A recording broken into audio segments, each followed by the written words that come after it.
Itu informasi yang saya terima, makanya besok jam 9 atau jam 10 saya berharap teman-teman media juga mungkin ikut memantau.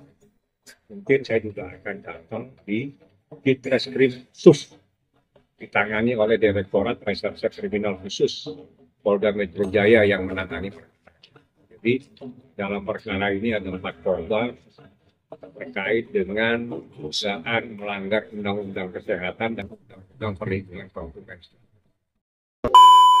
Itu harusnya Mail keceplosannya 30M aja, dari 5M ke 4M. Aduh, segitu murahnya, segitu sedikit. Itu mah sekali gua bawa ke mall nggak sampai sejam habis. Gue cuma mau mengingatkan aja bahwa laporan di kepolisian itu bukan akhir dari segalanya. Ingat, masih ada pengadilan. Sampai gue tidak terbukti bersalah, aja dulu. Itu belum berakhir, itu baru mulai. Be ready sayang.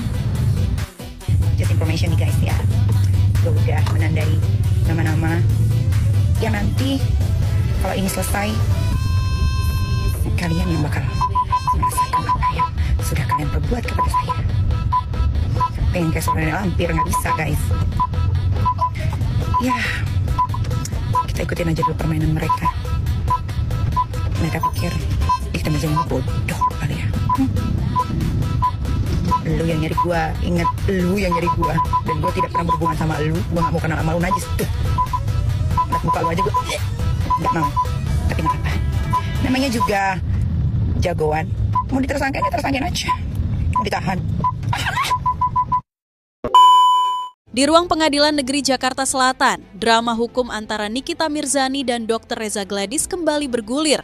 Tapi seperti episode sebelumnya, pemain utama justru tak terlihat di panggung.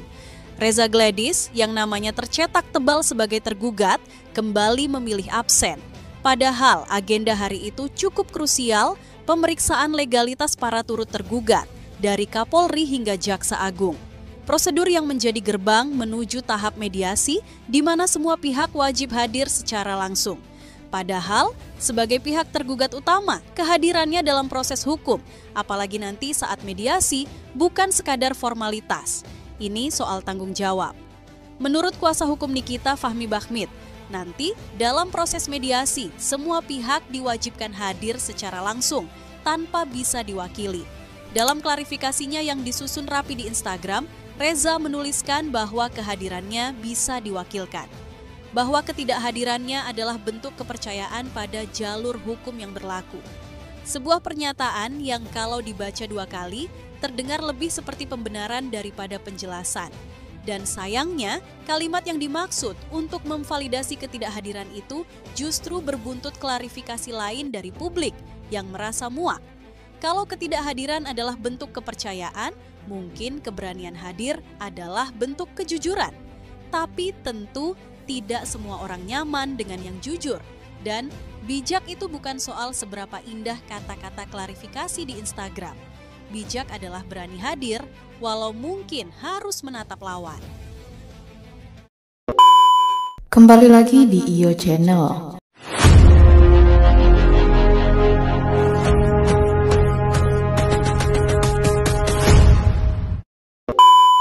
Baiklah, kali ini saya akan membahas tentang digugat Wan Prestasi Nikita Mirzani Reza Gladys disebut bingung. Untuk selengkapnya simak video berikut ini. Wah, alhamdulillah ya bakalan dipanggil untuk jadi saksi. Nah, nanti kalau pas lagi BAP, bisa nggak tolong tanya ini sama si RG. Pertanyaan pertama, siapa yang nyari dia? Apakah dia yang nyari NM atau NM yang nyari dia duluan? Itu satu. Terus kedua, kenapa dia bisa transfer 4M itu?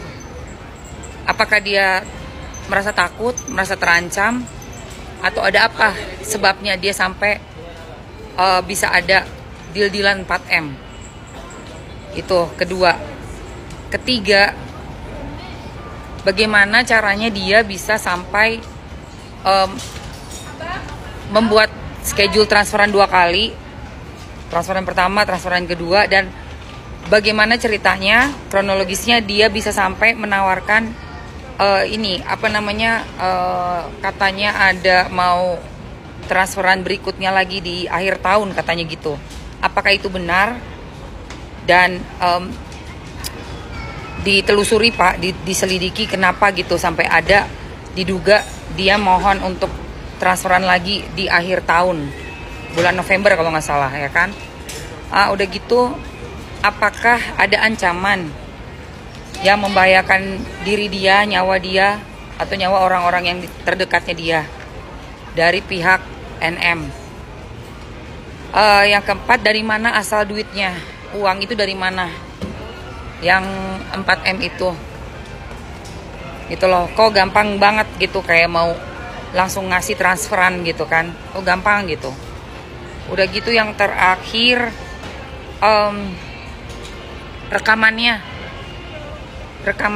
bisa tolong dicek itu siapa yang ngerekam, siapa yang nyebarin. Itu sih yang aku pengen tahu, dan mungkin seluruh netizen di Indonesia pengen tahu. Ya, kita tunggu sama-sama ya hasilnya. Semangat. Kalau nggak naik berarti bebas. Iya dong, bebas lah. Kalau memang buktinya nggak cukup kan bebas lah guys. Kalau nggak bisa dari kejaksaan dibalikin P19 berapa kali gitu loh. Terus ada apa lagi satu, ya udahlah bebas berarti. Nah kalau buktinya nggak cukup terus ngapain? Abis gitu pasti teknik kita pasti, aduh serem dah ini dah, abis gitu dah gua kakak ikut-ikutan dah. Udah, Doti mah kagak ikut-ikutan dah habis itu. Kalau sampai teknik kita lepas, bebas, aduh Doti angkat tangan ya, DRZ ya. Aduh, kagak ikut-ikutan dah Doti dah. Soalnya orang ini, si teknik kita ini kadang-kadang error nih. Dia mah mengerikan nih, kalau nggak bisa dibilangin. Teknik kita mah udah mengerikan serangan baliknya. Doti nggak ikut-ikutan ya. Doti kagak ikut-ikutan, Doti juga baru kenal sama teknik kita loh. Jadi kalau teknik kita nanti awur-awuran, menyerang kalian habis-habisan, hands up Doti. No, Doti kagak ikut-ikutan. Ya, gitu. Udah pada tahu kalian.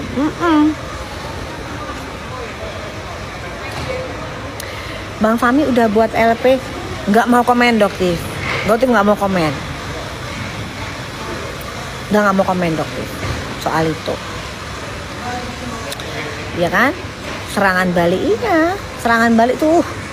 Tapi gini guys, ini nggak selesai ceritanya guys. Jadi ini Huru Hara Skincare ini, sebentar guys, jangan sampai salah pencet nih, nanti salah pencet nanti anak kecil keluar loh. Sebentar.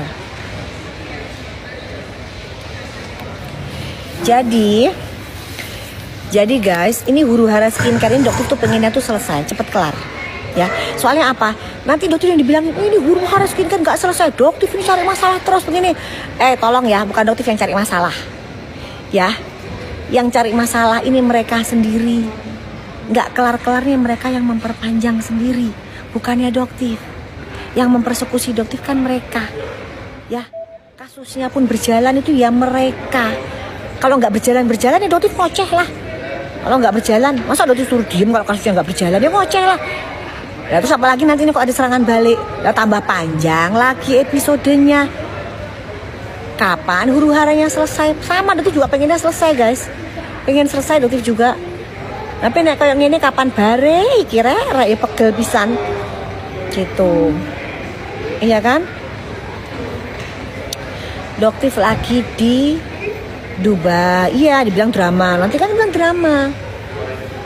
Nanti ada lagi nih drama, sebentar lagi ada lagi nih. Dokter sudah tahu nih triknya. Sebentar lagi ada lagi nih gerakan mereka. Tunggu aja. Ada lagi nanti. Udah dokter nggak berani ngomong sekarang. Ada lagi, udah ketahuan tapi yang jelas udah kelihatan. Jadi guys gini ya, untuk gerombolan sirkus, geng sirkus, kalian jangan berpikir kalau di geng kalian itu setia sama kalian semua ya. Banyak di sana mata-matanya, banyak banget. Apalagi yang sudah mau tobat. Ya, jadi dokter itu semuanya udah pada tahu gerakannya apa, kemana.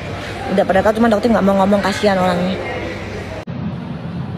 Dilaporkan diduga melakukan dugaan tindak pidana melanggar undang-undang kesehatan dan undang-undang perlindungan konsumen, apakah besok itu hadir atau tidak? Karena kan bukan saya yang memanggil, jadi saya hanya mendapatkan informasi. Ya besok mungkin saya juga akan datang di Ditreskrim Sus, ditangani oleh Direktorat Reserse Kriminal Khusus Polda Metro Jaya yang menangani perkaranya. Jadi dalam perkara ini ada 4 korban terkait dengan dugaan melanggar Undang-Undang Kesehatan dan Undang-Undang Perlindungan Konsumen seperti itu. Tapi ini kan artinya udah berapa kali panggilan ya Bang? Saya tidak tahu, yang jelas secara pasti semua orang yang dipanggil wajib hadir. Kalau tidak hadir pasti harus ada alasan yang patut secara hukum. Nah ini kita belum tahu, makanya saya berharap teman-teman media besok untuk ikut memantau juga dan mungkin bisa mengkonfirmasi kepada Humas sebagai perwakilan daripada Polda Metro Jaya. Bang, 4 korban ini siapa aja sih Bang? Saya nggak bisa sampaikan karena saat ini dalam perlindungan. Lama gitu. Ya saya berharap jangan selalu menggunakan alasan sibuk. Ya, saya harap karena semua manusia sibuk dengan kesibukan masing-masing dan tidak ada manusia yang tidak sibuk. Sibuk bernapas, sibuk berjalan. Semua mempunyai kesibukan, jadi hormati proses hukum, datanglah. Nah, karena di sini ada 4 korban yang menyatakan bahwa dia merasa dirugikan. Makanya di dalam laporan tersebut terkait dengan dugaan tindak pidana melanggar Undang-Undang Kesehatan dan Undang-Undang Perlindungan Konsumen. Kita lihat saja seperti apa. Yang saya harap teman-teman media bisa mengawal kasus ini, memantau. Besok datang atau tidak datang nanti tanyakan kepada penyidik. Penyidiknya ada pada Direktorat Reserse Kriminal Khusus. Soal unit subdit mana nanti saya sampaikan besok. Konflik antara Nikita Mirzani dan Reza Gladys memang saat ini masih terus bergulir. Setelah Nikita dilaporkan atas dugaan kasus pemerasan, sang aktris diketahui melayangkan gugatan Wan Prestasi kepada Reza Gladys. Terkait gugatan Nikita Mirzani, salah satu kuasa hukum Reza Gladys yaitu Robert mengungkapkan bahwa kliennya bingung.